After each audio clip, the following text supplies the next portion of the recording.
Komisioni Qendror I Zgjedhjeve ka finalizuar procesin e verifikimit të firmave dhe ka regjistruar projekt ligjin me nismë qytetare për financimin shtetëror të trajtimit shëndetësor të fëmijëve brenda ose jashtë vendit, kur ai trajtim nuk ofrohet nga sistemi ynë publik shëndetësor. Sipas nismëtarëve në KQZ u dorëzuan 32.128 firma, ndërsa numri I përgjithshëm I mbështetësve arriti në 33.300. Ata shprehen mirënjohje për të gjithë qytetarët që firmosën nismën, si dhe për grupet që u angazhuan në mbledhjen e nënshkrimeve në të gjithë vendin. Ne kemi marrë certifikimin nga KQZ të procesit, janë verifikuar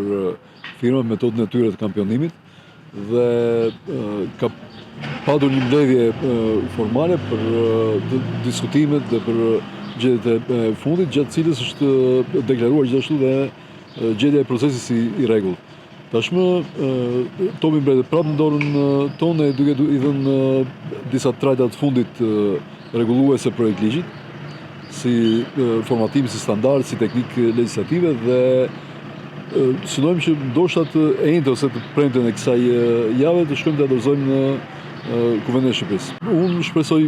shtatorin tetori ngushtë ishte muaj pushimesh për Kuvendin, prandaj në fakt po nxitojmë që të kapim konferencë sekretarëve brenda